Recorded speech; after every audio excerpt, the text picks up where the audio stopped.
Alors les 10 ans du musée de la Grande Guerre, c'est pour moi déjà l'histoire d'une première page qui s'est tournée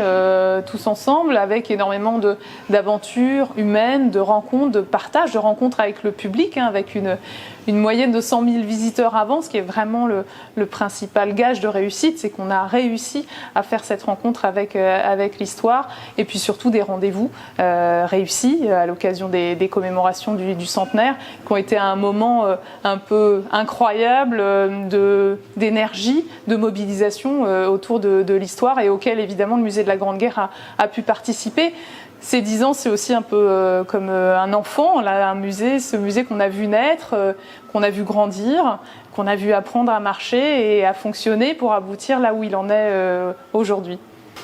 Alors, il y a évidemment en 10 ans énormément de souvenirs qui me viennent, c'est difficile d'en choisir un.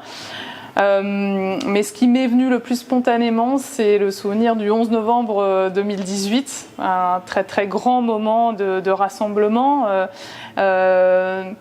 Et l'un des plus beaux souvenirs que j'ai, après avoir entendu cette centaine d'enfants chanter, c'est le bruit de la pluie, une pluie battante comme on n'en a plus jamais eu d'ailleurs au musée de la Grande Guerre. Mais c'est cette phrase de Jean-Pierre Vernet qui m'a regardée et qui m'a dit « Aurélie, tu sais, cette pluie, c'est le soleil du 11 novembre ». Voilà, et c'était, moi je crois, un de mes plus grands souvenirs. Eh bien, je souhaite au musée de la Grande Guerre qu'il continue à grandir, qu'il continue à être vu par le plus de regards possible. C'est vraiment un musée d'histoire qui doit poursuivre son travail de recherche et d'enrichissement des connaissances sur la Première Guerre mondiale. Je crois que c'est vraiment un outil extraordinaire, ce musée de connaissances, et on est dans une société qui,